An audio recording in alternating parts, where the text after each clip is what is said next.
नमस्कार, मैं साखी गिरी और आपका स्वागत है हिंदुस्तान पोस्ट में। हिंदुस्तान पोस्ट के माध्यम से आज हम आपको एक ऐसी कहानी से परिचित कराने जा रहे हैं जो कि बहुत ही दिल दहला देने वाला, रोंगटे खड़े कर देने वाला है। मैं बात कर रही हूँ घर वापसी की। लव जिहाद के मामले तो हमने बहुत देखे, लेकिन एक मुस्लिम परिवार में पली बड़ी लड़की जब प्रेम विवाह कर कर घर वापसी करती है, खुशी खुशी सनातन धर्म को अपनाती है, उसके बाद उसे कितनी प्रताड़नाएं झेलनी पड़ती है, उसके बाद उस पर कितना जुल्म होता है। मैं बात कर रही हूँ जाहिदा अंसारी, जो कि अब बन चुकी है राधिका यादव। तो चलिए उनकी आप बीती उन्हीं के जुबानी सुनते हैं। नमस्कार राधिका जी, आपका स्वागत है हिंदुस्तान पोस्ट में। आपके साथ क्या क्या हुआ और क्या प्रताड़ना आपने झेली, आप हमारे दर्शकों को बताइए। जब मेरी माताजी का देहांत हुआ, मैं हॉस्पिटल में ही थी उस टाइम। मेरे को जब वो सीरियस हो गए थे और मेरे को मेरे पड़ोसी द्वारा फ़ोन आया कि आप आइए, आपकी मदर की क्रिटिकल कंडीशन है। मैं पूरा एक दिन का सफ़र करके मंगलवार के दिन पहुंची। उसी दिन मेरे को हॉस्पिटल में भगा दिया लोगों ने कि मैं काफिर हूँ, मैं अपनी माँ से नहीं मिल सकती। तो वहाँ पे फिर लोगों ने उनको समझाया कि नहीं, अपनी माँ से मिल सकती है, एकलौती बेटी है अभी फ़िलहाल। मेरी बड़ी बहन का तो देहांत हो चुका है और कोई है भी नहीं घर में इसके अलावा, इसकी बेटी को इससे मिलने दो। माताजी से मैं मिली, आखिरी सांसें उन्होंने मेरे सामने ही ली। वहाँ हॉस्पिटल में तो जो मेरे अपोजिट पार्टी के, जैसे मेरे जीजा जी शकील शेख हैं, उनका कुछ चल नहीं पाया।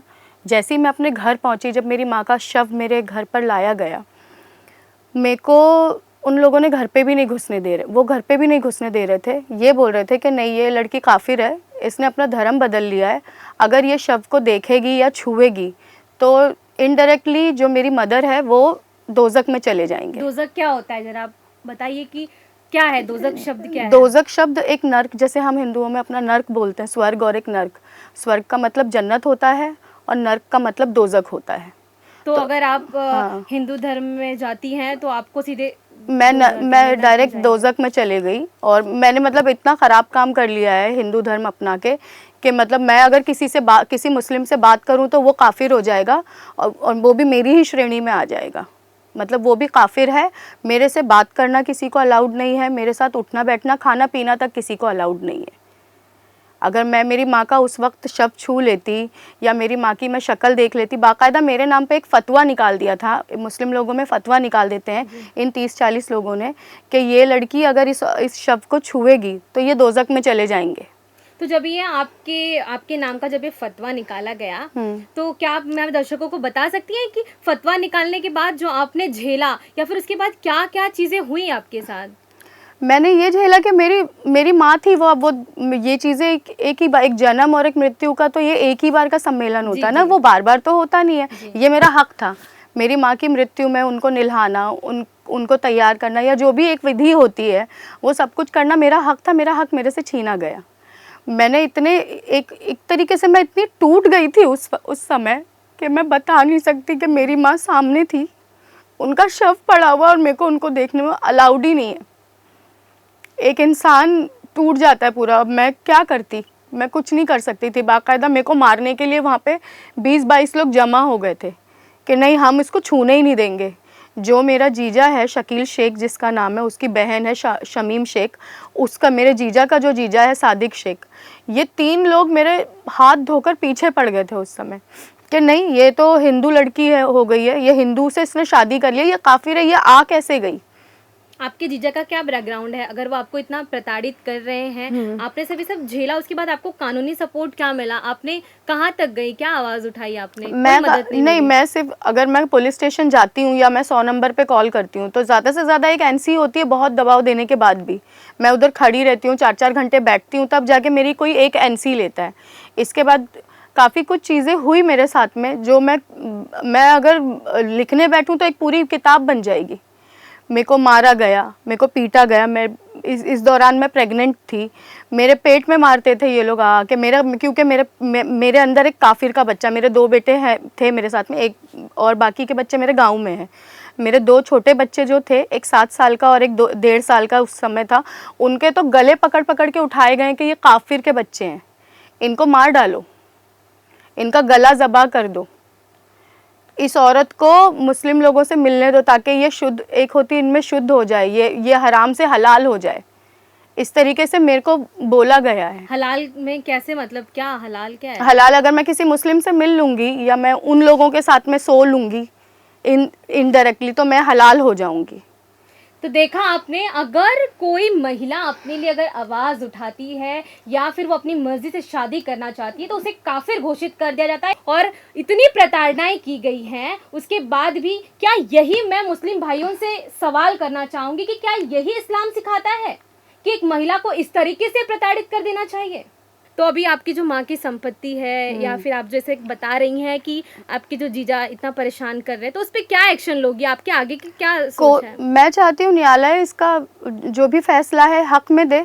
मैं अपने हक के लिए लड़ रही हूँ यहाँ पर, और मैं अगर अपने हक के लिए लड़ रही हूँ तो ये लोग मेरे को यहाँ से हटाने के लिए, क्योंकि वो लोगों का इनडायरेक्टली यही कहना है कि मैं हिंदू हो गई हूँ तो मतलब मेरी जो संपत्ति है मदर की, उसमें से मेरा हक खत्म हो जाता है करीब इनडायरेक्टली। कितने टाइम से ये सब चीजें आप झेल रही हैं, मतलब कितना समय हो गया है? ये मेरे को अभी कम से कम भी मैं जुलाई से झेल रही हूँ ये सारी चीज़ें नॉन स्टॉप। अभी 1 साल होने में सिर्फ 1-2 महीने बच रहे हैं। जुलाई में मेरे को पूरा 1 साल अगस्त में हो जाएगा। मेरी पहली FIR, अगर मैं गई हूँ पुलिस स्टेशन तो उन लोगों ने पहली FIR 23 अगस्त को 23 अगस्त को मेरी पहली FIR हुई है, जो ये HM का ही केस बनाया था, लेकिन उसमें कोई कार्रवाई नहीं हुई, कोई अरेस्ट नहीं हुआ, जबकि ये बड़े बड़े ऑफेंस है मेरे ख्याल से। या जिसके खिलाफ आपने ये कार्रवाई की थी या FIR किया था, उन लोगों को बुलाकर वहां पर पूछताछ नहीं की गई कि ये जो आरोप है वो सही है? आप पूछ नहीं सकते ना पुलिस स्टेशन जाकर। मैं अगर कभी पूछती हूँ तो मुझको भगा दिया जाता है पुलिस स्टेशन से। इवन वहाँ के जो सीनियर है वो तो ये बोलते कि तुम रही क्यों रही हो यहाँ पे, तुम्हारा रहना ही गलत है, तुम मत रहो, तुम जाओ यहाँ से। तो अभी आप जब यहाँ पर रह रही हैं तो आपको कोई परेशानी हो रही है? नहीं, मेरे को बहुत परेशानी हो रही है। मैं जब भी मेरे घर पे रहती हूँ, पहले तो मेरे CCTV कैमरास, 4 CCTV कैमरास इन लोगों ने चोरी कर चुके हैं, जिसकी मैंने कंप्लेंट दी है, NC दी है, ताकि मैं सुरक्षित ना रहूं। उसके बाद पहले ये लोग क्या करते हैं, वाईफाई का तार तोड़ देते हैं ताकि कोई रिकॉर्डिंग ना हो, फिर उसके बाद ये कैमरास चोरी कर लेते हैं। अगर पुलिस स्टेशन जाओ तो पुलिस वालों को मैं बोलती कुछ, वो NC में ये लिख देते हैं कि कैमरा तोड़-फोड़ किया हुआ है। मैं जो बोलती हूँ ना, मेरी मराठी थोड़ी कमज़ोर है, मैं बहुत अच्छे से मराठी समझ नहीं पाती और पढ़ नहीं पाती, तो उसके अकॉर्डिंग पुलिस वाले ना अपने हिसाब से सब कुछ लिखते हैं। कुछ भी जो अगर आप कुछ कंप्लेंट करने जा रहे हो ना, वो अपने हिसाब से सब कुछ डालते हैं। मेरे घर में पत्थर मारे जा रहे हैं, मेरे घर में बम फोड़ते हैं, मेरे घर में कांच फेंके जाते हैं, मैं बाहर निकलती हूँ मेरे को मारा पीटा जाता है। गली में कभी भी कोई भी आकर शकील शेख का बेटा या शकील शेख की बहन। शकील शेख अभी प्रेजेंटली कहाँ है और क्या कर रहा है? शकील शेख प्रेजेंटली वहीं बमखाने में ही है। अच्छा, वो बमखाने में ही रहता है, वो कहीं दूसरी जगह थोड़ी है, वो वहीं 1 नंबर रोड पर रहता है। और वो लोग मेरे को परेशान करने के लिए 6 नंबर रोड पर आते हैं। मेरे घर में तोड़ फोड़ मचा रखी है, मेरा खिड़की तोड़ दिया है, मेरे घर के छज्जे तोड़ दिए हैं, मेरे घर के आगे कचरा फेंक देते हैं। जो मेरे से बात करते हैं ना, मेरे आसपास के मेरे पड़ोसी या मेरे रेंटर्स, उन लोगों के खिलाफ भी फतवा जारी कर दिया कि अगर काफिर का साथ दे रहे हो तो तुम भी काफिर हो। अच्छा, मेरा एक सवाल है कि ये मैं हमेशा सुनते रहती हूँ कि फतवा जारी कर दिया, फतवा जारी कर दिया, तो इसका राइट्स किसके पास है? मतलब कहाँ से आता है ये फतवा जारी कर दिया? क्योंकि हमारे भारतीय संविधान में तो ऐसे फतवा नाम की तो कोई चीज नहीं है, और हम रह रहे हैं भारत में, और हम ये फतवा पे इतना बिलीव कर रहे हैं और लोग धमका रहे हैं फतवा को लेकर के। जी। तो कहाँ से ये, जैसा आप का जन्म जैसे इस्लाम धर्म में ही हुआ नहीं, था, फतवा तो के लिए कोई मेरे ख्याल से थोड़ी मेरी शायद नॉलेज कम हो इसके बारे में, मैं कुछ बोलना नहीं चाहती। जितना भी आप जानती हाँ, हैं। जितना भी मैं जानती हूँ, ये बोलना गलत होगा कि कहीं से ये 10 लोग अगर जमा होकर एक बात को हाइप कर दे, बड़ा कर दे, तो वो फतवा बन जाता है। किसी के खिलाफ अगर वो कोई एक चीज़ के खिलाफ को एक किसी बंदे के खिलाफ 10 लोग एक बात के ऊपर कायम हो जाए तो वो फतवा हो जाता है, जहाँ तक मेरी नॉलेज है। अब आगे फतवा का तो मेरे को इतना नहीं पता, लेकिन मेरे खिलाफ इन लोगों ने ये फतवा जारी कर दिया था कि मैं हिंदू हूँ और मैं हिंदू बन गई हूँ, मेरी हिंदू से शादी हुई है, तो मैं मुस्लिम लोगों के साथ बैठूंगी उठूंगी या किसी डेड बॉडी को छू लूँगी तो वो भी काफिर हो जाएगा। और मैं तो काफिर हूँ ही, मैं काफिर हूँ, तो मैं ये मुस्लिम लोगों के बीच में उठ बैठ नहीं सकती, जबकि हम हिंदुस्तान में रह रहे हैं। तो आपके बच्चों को भी शायद इन सब चीज़ों से गुजरना पड़ रहा होगा। हाँ बिल्कुल, जो कैसे आप मैनेज कर रही हैं ये सारी चीज़ें? मेरे बच्चों को मैंने ना बंद कर लिया घर के अंदर। मेरा 7 साल का बेटा खेलने स्कूल में, उसका एडमिशन नहीं करवाया है, और अब एक छोटा बेटा है वो भी 2 साल का है, वो बाहर नहीं जा पाते दोनों खेलने के लिए। और बेटी तो अभी सिर्फ 25 दिन की है। वो जब पैदा हुई, जब वो 4 दिन की थी, उसी वक्त उसको शकील शेख का छोटा बेटा मेरे को आवाज़ देकर बोल रहा है कि अपनी बेटी की शक्ल दिखाओ, मुझे उसका रेप करना है। वो रेप करेगी तो मैं उसके साथ रेप करूँगा तो वो मतलब कितनी बड़ी हलाल बात हो है। जाएगी, हलाल हो जाएगी और तेरे जैसे नहीं मुंह मारती फिरेगी। और मेरे को भी लोग इतनी गंदी गंदी गालियाँ देते हैं कि एक जिसकी लिमिट क्रॉस है।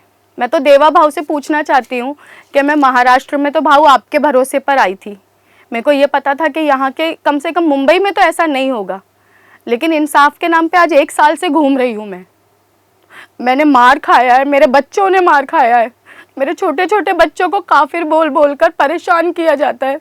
मेरे साथ मेरी मासी रहती है जिनको मैं खाला बोलती हूँ, मेरी माँ की सगी बहन है, वो बाहर निकलती है तो उसको पकड़ पकड़ के मारते हैं क्योंकि वो काफिर बन गए, काफिर का साथ देने वाला काफिर।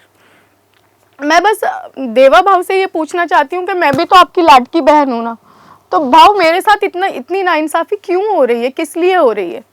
मैं मेरे घर में राशन भी नहीं मैं ला पा रही हूँ क्योंकि मैं घर के बाहर निकलती हूँ ना, ये लोग ग्रुप बना के सुबह 8 बजे से लेकर रात के 2-2 बजे तक बैठते हैं कि मैं बस निकलूं या मेरी मासी निकले और वो लोग किसी तरीके से आके पीछे से हम पे हमला करें। मेरे घर के आगे इन लोगों ने बकरी कबूतर सब पाल के रखा हुआ है। बुरी बात नहीं है बकरी कबूतर पालना, लेकिन वहाँ पे वो चीज़ें इसलिए पालते कि उसकी स्मेल से वो जो चरस और गांजा जो पीते हैं वो लड़के, आपको उसकी परेशानी स्मेल, हाँ मेरे को परेशानी तो हो और चरस गांजे की बदबू ना आए हम लोगों को। पूरे मोहल्ले से मैंने एक रिटर्न लेटर साइन कराया था ये कि मतलब ये लड़के यहाँ पे बैठ के चरस गांजा पीते, मेरे को तो परेशानी हो रही है लेकिन मोहल्ले वालों को भी परेशानी हो रही है। और इतनी परेशान हो गई हूँ मैं, इतनी परेशान हो गई, मैं किसके पास जाऊँ? पुलिस वालों के पास जाओ तो पुलिस वाले बोलते हैं कि नहीं मैडम ये तो आपका प्रॉपर्टी का डिस्प्यूट है। वो लोग इनडायरेक्टली प्रॉपर्टी डिस्प्यूट में किसी को मारना, किसी की इज्जत पे हमला करना, मेरी इज्जत तक पे इन लोगों ने हमले करवाए हैं, उसका भी एक अलग से केस चल रहा है। अब ये लोग सब कुछ छोड़ के बार बार मेरी 1 महीने 25 दिन की बच्ची है मेरी, उसके बारे में भी गलत बोलते हैं। तो मैं किसके पास जाऊँ, किसके पास जाकर मैं गुहार लगाऊँ? कौन मेरी मदद करेगा? पुलिस डिपार्टमेंट जो पार्क साइड के जो सीनियर है वो लोग तो कुछ करने से रहे, मेन होता है वहाँ का सीनियर। जब सीनियर ही कुछ नहीं करेगा, सीनियर मेरे को सलाह देता है कि आप कॉम्प्रोमाइज़ कर लो, तो कॉम्प्रोमाइज़ करेंगे तो किससे करेंगे? क्यों करेंगे कॉम्प्रोमाइज़? मैं तो अपने हक के लिए आई हूँ ना, मैं तो अपने हक पे बैठी हूँ। क्या मैंने रिलीजन चेंज कर लिया तो क्या मेरा हक भी खत्म हो जाता है क्या? बहुत सारी बातें ऐसी है जो ये 1 साल में मेरे पे बीती है। मेरे पेट पे मार मार के गए कि काफिर का बच्चा मेरे पेट में है, मेरे बच्चों को मारा गया है, मेरी मासी को मारा गया है, मेरे घर को तोड़ फोड़ के रखा वो घर में। मैं बोल रही हूँ कि मैं देवा भाव से अपील करती हूँ कि 2 दिन आओ और मेरे घर पे रहकर दिखाओ आप, बिना सिक्योरिटी के, तब पता लग जाएगा कहाँ से पत्थर आ रहा है, कहाँ से कांच आ रही है। वीडियोज़ है मेरे पास, मेरे बाहर के कैमरा तो चोरी कर लिए थे, लेकिन जो मेरा अंदर का कैमरा उसमें सारी चीज़ें कैप्चर हुई है। ज़ोर ज़ोर से आवाज़ें करते हैं ताकि जो मेरा न्यूबॉर्न बेबी है उसको तकलीफ़ हो जाए। मेरी बच्ची जब 1 दिन की थी ये लोग बम फोड़ फोड़ के जा रहे थे घर में, मेरे को परेशान करके रखा हुआ है इन लोगों ने। धर्म के नाम पे ये लोग बस, मेरे को नहीं समझ में आ रहा क्या कर रहे हैं, पर ये गलत कर रहे हैं, ये जो भी कर रहे हैं गलत कर रहे हैं। क्या एक हिंदू महिला का इस देश में रहना इतना मुश्किल है क्या? घर वापसी करना शायद मुझे लगता है कि ज्यादा दिक्कत दे रही है हाँ समुदाय के लिए। लेकिन माँ का घर तो मेरा घर हुआ ना, मैं माँ के घर में तो रह सकती हूँ। क्या कहीं ऐसा लिखा है कि बेटी अपनी माँ के घर में नहीं रह सकती? और मेरी माँ को तो कभी मेरे धर्म से कोई आपत्ति ही नहीं थी, मैं तो आते जाते, उसकी मृत्यु से पहले भी, मेरी मम्मी की मृत्यु के 15 दिन पहले मैं उससे मिलकर गई थी। ये फेस्टिवल जो आ रहा है, इसी फेस्टिवल के दौरान मैं उससे मिल के गई थी। मेरी माँ को सब कुछ पता था और मेरी माँ तो खुशी खुशी एक्सेप्ट करी थी। और अभी तो मेरे इतने बच्चे हो गए तो उसमें तो मेरी माँ ने कभी आपत्ति नहीं जताई मेरे हस्बैंड पे या मेरे बच्चों पे। ये क्यों ये लोग ऐसा कर रहे हैं मेरी नहीं समझ में आ रहा है। तो देखा आपने राधिका की आप बीती सुनने के बाद ऐसा लग रहा है ना कि घर वापसी करना या अपना धर्म परिवर्तन कर लेना या फिर जो है कि प्रेम विवाह करना एक लड़की का अधिकार है। वो करने के बाद उसे इतनी सारी प्रताड़नाएं झेलनी पड़ती है, अपने अधिकारों से वंचित किया जाता है और जो रिश्तेदार हैं इतना परेशान कर देते हैं, इस हद तक परेशान करते हैं कि वो गर्भवती है उस चीज़ का भी ध्यान नहीं रखा जाता है। राधिका के अंदर इतना जज्बा और इतना ताकत है कि वो अपने इस अन्याय के लिए आवाज़ उठा पा रही हैं। हमारा ये जो वीडियो है और राधिका की जो आप बीती है ये महाराष्ट्र सरकार तक, हमारे सीएम देवेंद्र फडणवीस जी तक ज़रूर पहुँच रही होगी और मैं आशा करती हूँ कि सरकार इसकी ओर अपनी नज़र ज़रूर डालेगी और इन्हें न्याय ज़रूर मिलेगा।